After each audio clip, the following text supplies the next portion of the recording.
Join ForumIAS Academy, trusted by hundreds of toppers, including IAS Rank 1 Shruti Sharma.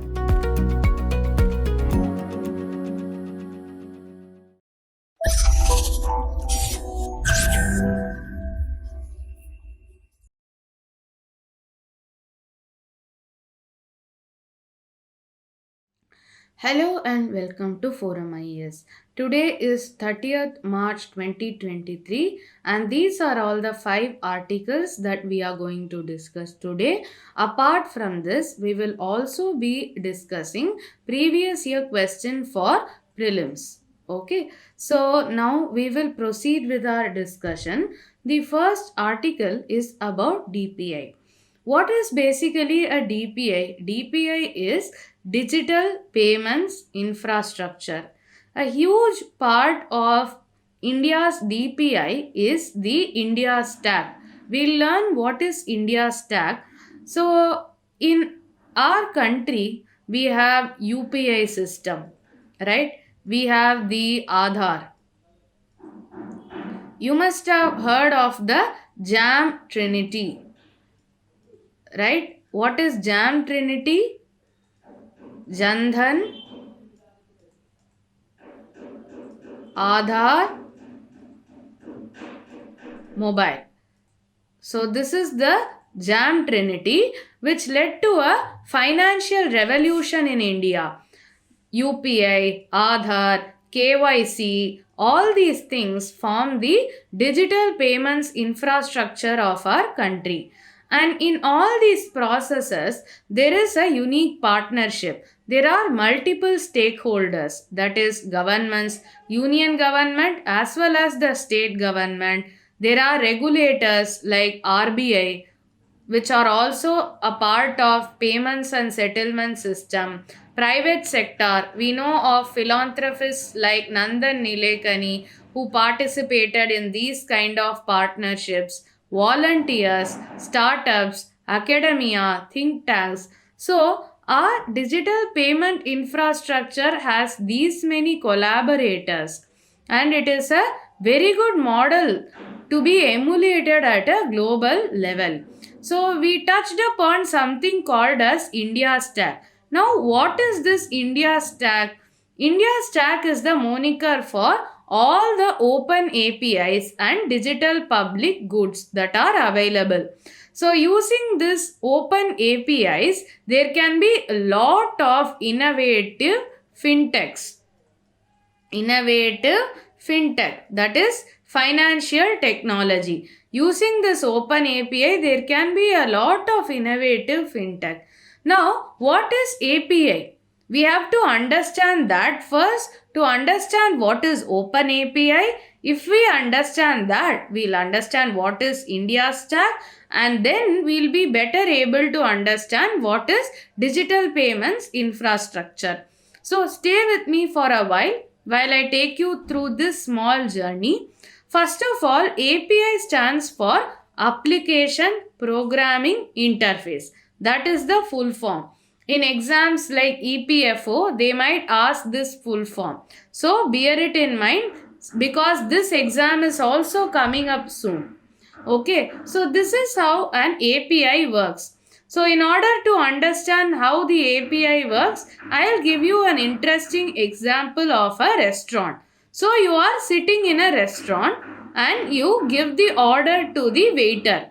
Now the waiter will go to the chef and he will tell the chef what to prepare.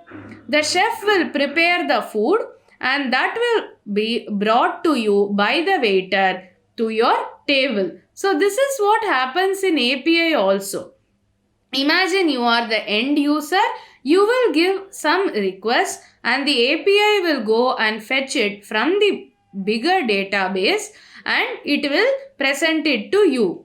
Like for example, if you want to know about the LPG connections in India, there is a MyGov portal in which the data are available. So once you make that request, the API will go and fetch it from the government database and present it to you. That is simple API. Then we use UPI every day, right? We use Google Pay, etc. to make payments every day. So once you make a payment in Google Pay, what does Google Pay do? Google Pay has a API, and that API goes to the Aadhaar database, because your UPI is connected to your bank account and it is authenticated through Aadhaar. Now once the Aadhaar system, the UIDAI, that is Unique Identities Authority of India, once the UIDAI authenticates that, your payment gets completed in Google Pay. That is from your day-to-day example. We use API every day. Every time you make a payment, you are using this API, right? So there are some APIs which are open APIs, which means it is available for larger public. So if we have to give a formal definition of API, how the two communicate with each other using requests and responses. The two, what are the two? User and server, or rather a database. How a user and a database communicate with each other, that is done by the API. Okay, I gave you an example of API. Now this Aadhaar, it is not open API because Aadhaar data is secure. Google Pay has to adhere to certain norms for UIDAI to give them the permission to use Aadhaar data. But if we take the case of MyGov, it is a open API. Alright, it is a open API. So, India Stack has a lot of open APIs and digital public goods. One example of open API is the DigiLocker. So this forms the backbone of digital payment interface. Now if you understand how this API works, you can yourself think of many innovative fintechs, right? So this API can be used to get the KYC, and by that small farmers can be provided with small insurance products. So the utilities of API are endless. Okay, now how is Aadhaar being used by private sector? So we remember the privacy judgment, right? Privacy judgment, which is the Puttaswamy case, right? In that, government can use Aadhaar data only for delivery of subsidies. Private sector cannot use Aadhaar, right? The Supreme Court had placed a ban on it. But these days, Aadhaar holders, they are voluntarily using their Aadhaar for private sector purposes. Say for example, you are going to buy a SIM card. Okay. So then also you use your Aadhaar data. You give your Aadhaar card to authenticate your identity. So that has become a voluntary disclosure, right? So this Aadhaar data is also shared between government departments. That is between the central government departments or between the states also. And Aadhaar data can be shared, but there should be prior informed consent. Even for government entities, they cannot share Aadhaar data without getting prior informed consent of the person whose Aadhaar data is being shared. And banks also have our Aadhaar data, right? Our Aadhaar and PAN are linked, right?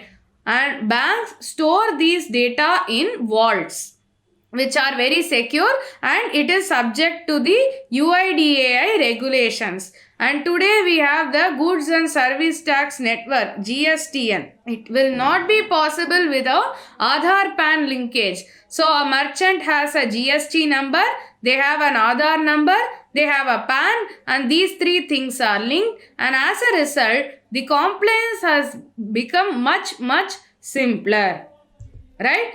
And the author of this article is also giving example of India Stack, how open APIs are used.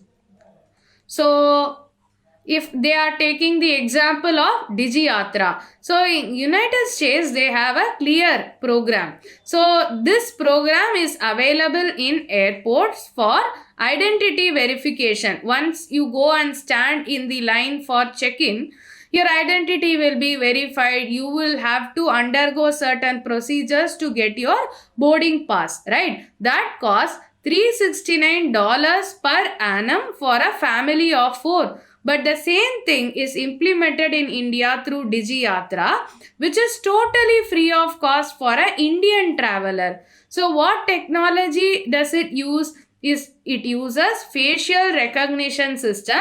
And where does this come from? It comes from Aadhaar. And it has biometric enabled seamless travel experience. And how is this seamless travel experience possible? It is possible through Aadhaar. So this is one example of how API can be used to make our life simpler. Another example is the DigiLocker. Even you can download this DigiLocker app and put important documents like Aadhaar, PAN, your school certificate, your college certificate, everything you can put it into DigiLocker. So even more so, if you are applying for passport today, you need not even upload any PDF. So this authority, they will automatically fetch the data from the DigiLocker. And recently in Karnataka state, for police recruitment, they use DigiLocker for document verification. And this cut the process by 6 months. See how APIs are making life simpler. So that is what the author is indicating, that this has enormous potential. And India is a forerunner, it is a pioneer in this field.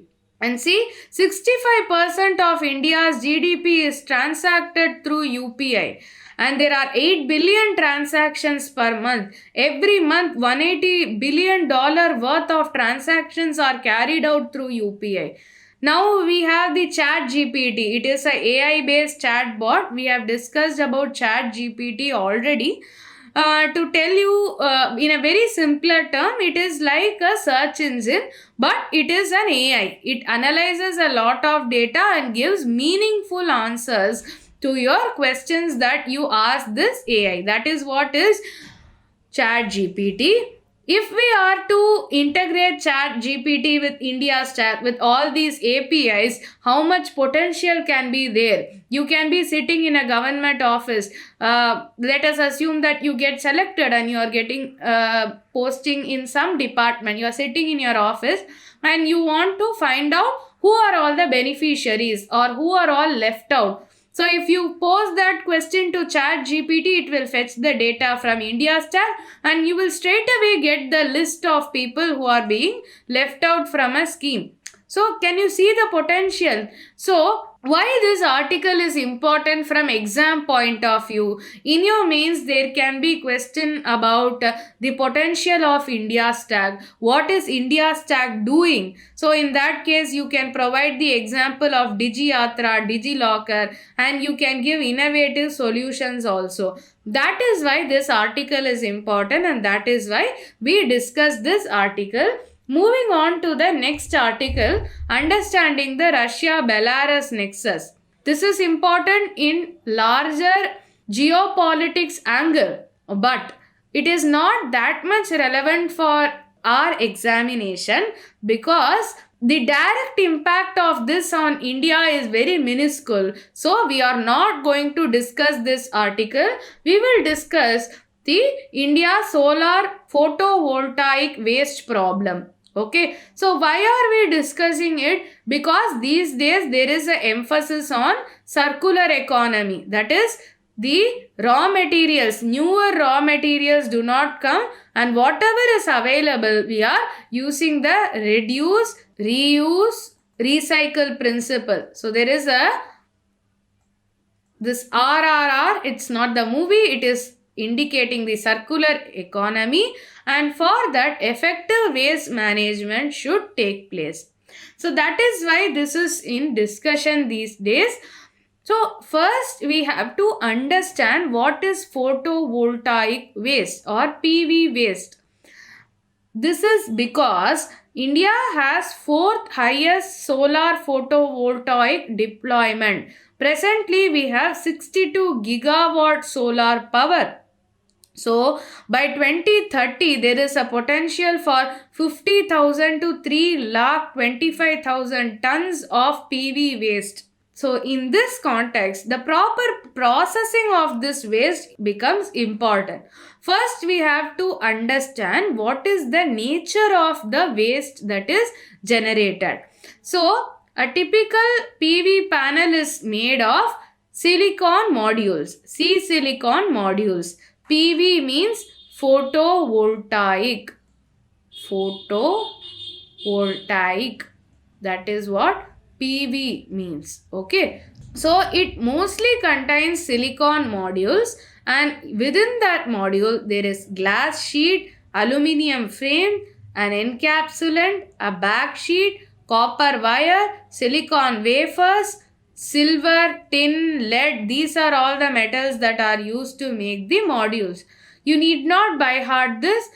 I am mentioning it for understanding purposes. So, is this waste in the present form? Is it recovered? Is it recycled? What is the current situation? It is that, so from this module, approximately 50% of the materials can be recovered, but only 20% of the waste is recovered.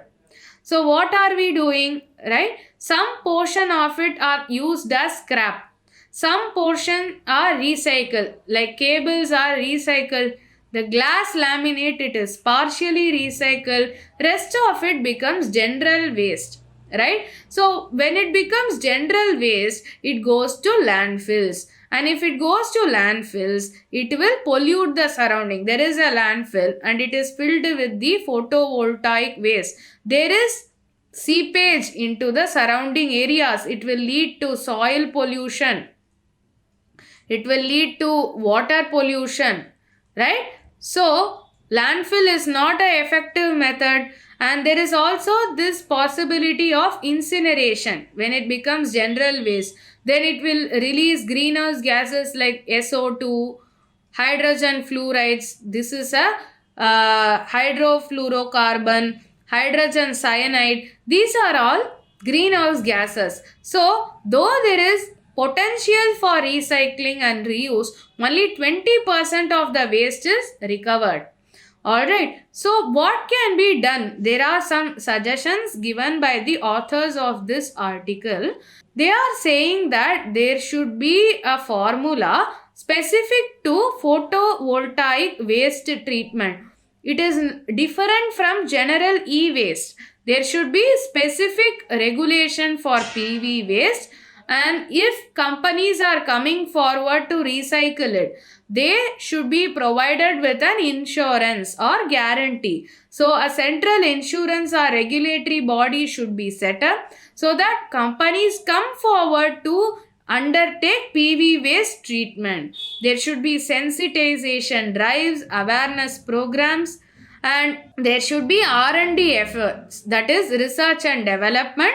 Especially we want waste recycling technologies that must be indigenously developed. So these are all the gaps in the current situation, and if these suggestions are implemented, the amount of waste generated can be significantly reduced. Moving on to the next article, it is about Ministry of Defense contracts with Bharat Electronics and Sarang Electronic Support Measure, NSIL, ISRO, etc. So from this, we have some prelims perspective facts that can be extracted. So this article becomes important from prelims perspective. So here if you see this 2400 crore, this is not important. What is important is the project Akash Tir for the army. And there is a satellite GSAT 7B for the army. And there is Sarang electronic support measure systems for the navy. So of this article, two things are important. One is project Akash Tir and another one is GSAT 7B. We already have GSAT 7A. Okay, so this is in place and it is for Air Force. Okay, Now GSAT 7B will be for Army. Okay, it is a geostationary satellite and it will enhance the communication capability.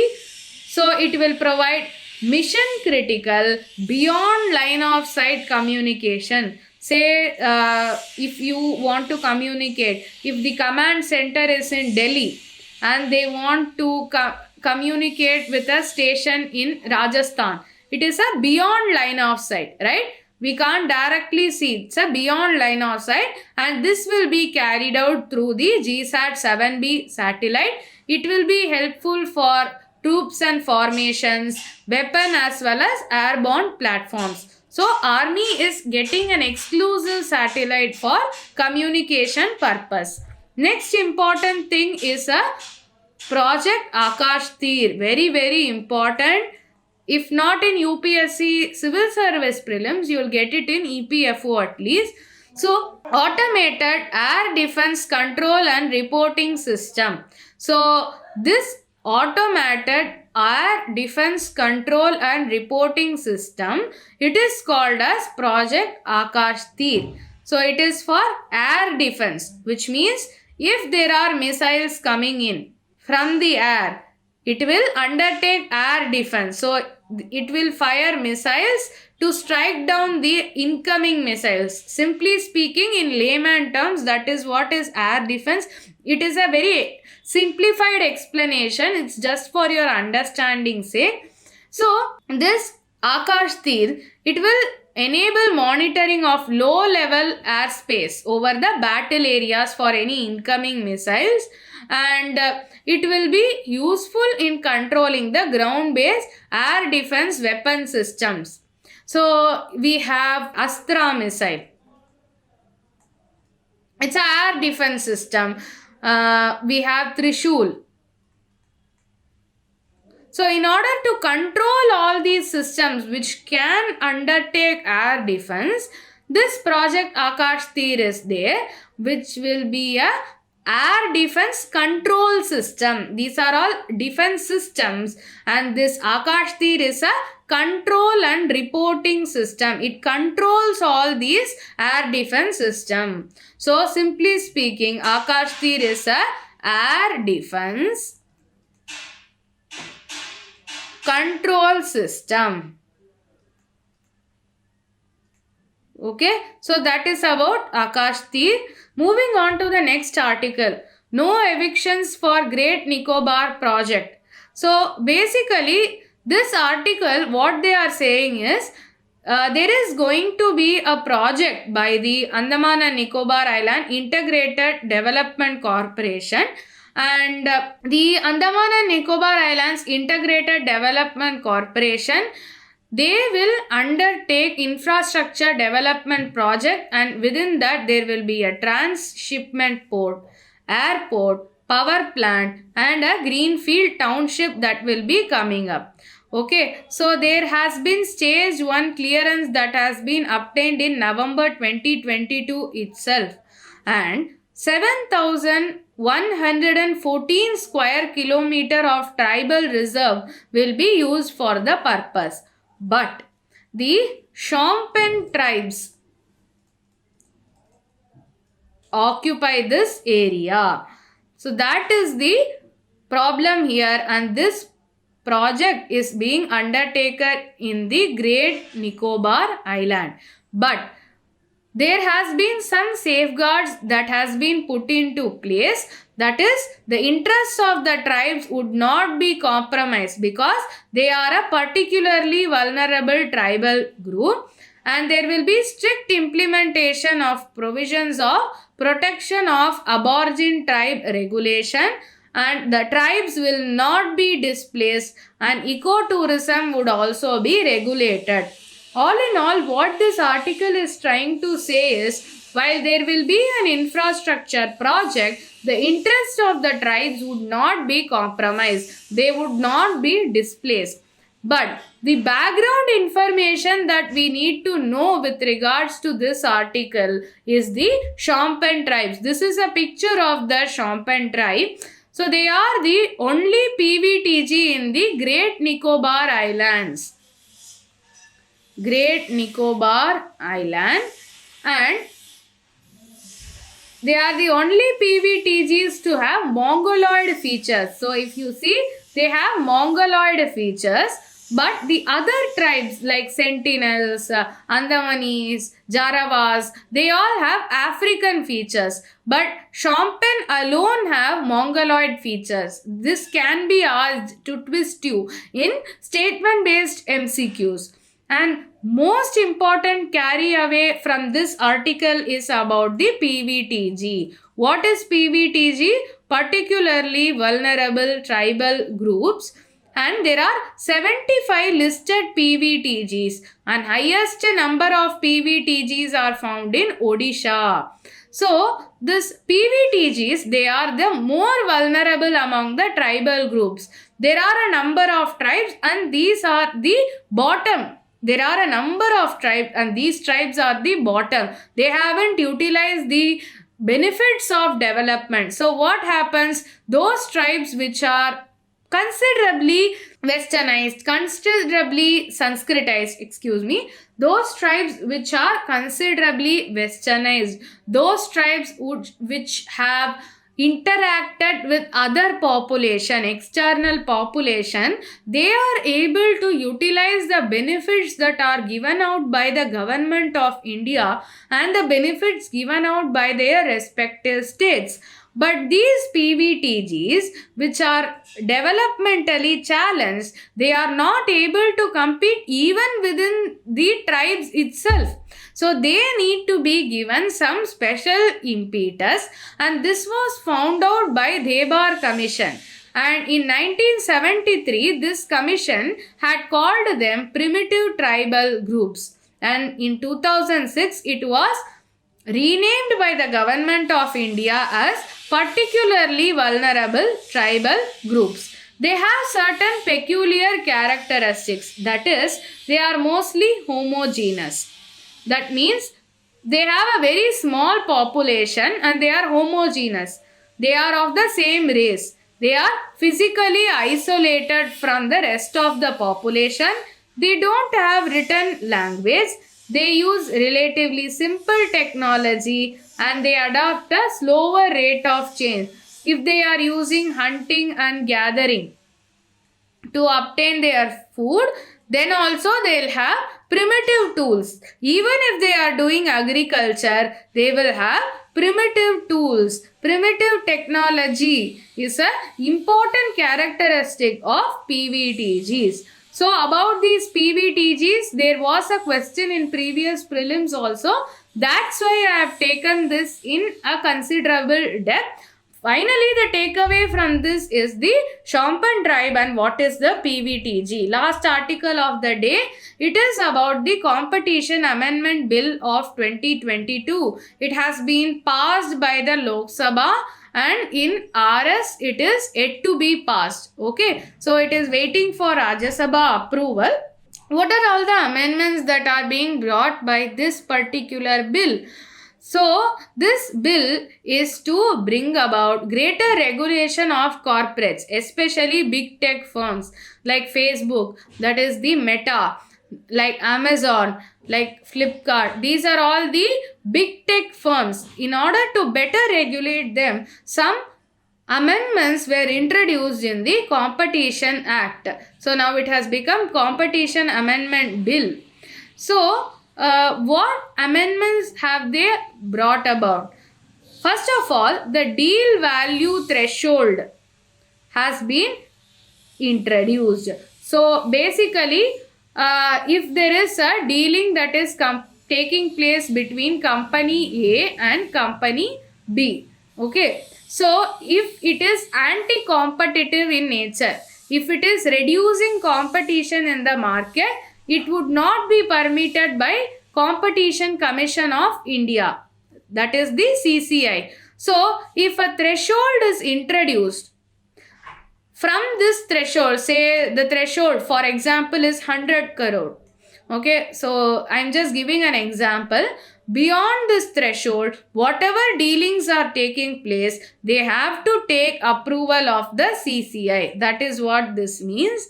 And If this threshold is brought about, then what happens? Smaller companies, that is low revenue companies, asset light companies, that is companies which have very little assets, they will also come into the purview of CCI. So this is for better regulation.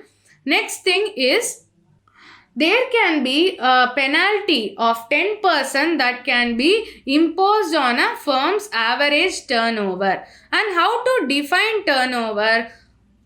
Turnover in the new amendment, it has been mentioned that it will be the global turnover. So if Amazon, for example, is indulging in some anti-competitive practices, 10% of their global turnover will be very huge. So this will act as a deterrent. And one more thing has been introduced by this bill, that is the settlement and commitment mechanism. So this is for cartels. Cartels means what? Cartels means, so if I have to give example from international relation, OPEC is a cartel. Right? Organization of Petroleum Exporting Countries. So they are a group and they do business together. Right? So they will fix the petrol prices as per their need, so that the demand and supply don't determine the price. Okay, I'll give you a much simpler example. Near your house you might have an auto stand, right? So in that auto stand, all the auto men, they will be in nexus and they will not come to a destination beyond a certain place. Beyond 100 rupees, less than 100 rupees, they would never come to a place. That is called cartelization. So if it happens at companies level, then CCI, that is the Competition Commission of India, will try to break that cartelization. So if there is a complaint against cartelization, how can a company deal with it? For that only the settlement and commitment mechanism has come in place. So if CCI has ordered an investigation, so what that company can do is, this company will go to CCI and the company will say to CCI that, sorry, I will not do this again. That is commitment. So as simple as that. Without undergoing any protracted investigation, if only they give some commitment to the regulator, they will be let off the hook. But before the Director General of Competition Commission of India submits the report only, the company can go for commitment. If the Director General has submitted the report, they can only go for settlement, which means a certain amount of penalty will be levied. Say for example 50 crore will be levied on them and the case is settled. Instead of undergoing a convoluted legal process, instead of undergoing any litigation, it will be settled. So that is what is settlement and commitment mechanism, and this is mainly introduced to improve ease of doing business. Ease of doing business. One more important thing from prelims point of view is Competition Commission of India. It was established through the Competition Act of 2002 and it consists of one chairperson plus 6 members and they are all appointed by central government. So what is the aim of this CCI? They will eliminate practices having adverse effect on competition. They will promote competition. Only if there is healthy competition in the market, then only we will get quality products, right? And this is also to protect the consumers and it is also to protect smaller companies from adverse practices by bigger companies. And this CCI also protects the interest of consumers and there is a freedom of trade in the market. They also undergo competition advocacy, public awareness, impart training. So all these functions are performed by CCI. So they are a quasi-judicial body. What does this mean? Is if there is a complaint that is registered against a company which subverts competition, which goes against the principle of competition, the CCI can put penalties on this company. They can take punitive action on this company. So it is a quasi-judicial body. So that's it for today's discussion. We will discuss some previous year questions. These are all from 2019 prelims. The first question is, under which schedule of the Constitution of India can transfer of tribal land to private parties for mining be declared null and void? A. 3rd schedule, B. 5th schedule, C. 9th schedule, D. 12th schedule. The answer is 5th schedule. It is very straightforward. It is for scheduled areas. Okay, so this was put in this PPT because we had already discussed about the potential relocation of the Shompen tribes. Okay, next question. Recently, there was a growing awareness in our country about importance of Himalayan nettle, that is Girardinia diversifolia, because it is found to be a sustainable source of A. anti-malarial drug, B. biodiesel, C. pulp for paper industry, D. textile fiber. Answer is D. textile fiber. This is a fact-based question. This is to show that the species in use are asked not only in the context of their location but also in the context of their purpose. So keep in mind when you prepare your current affairs.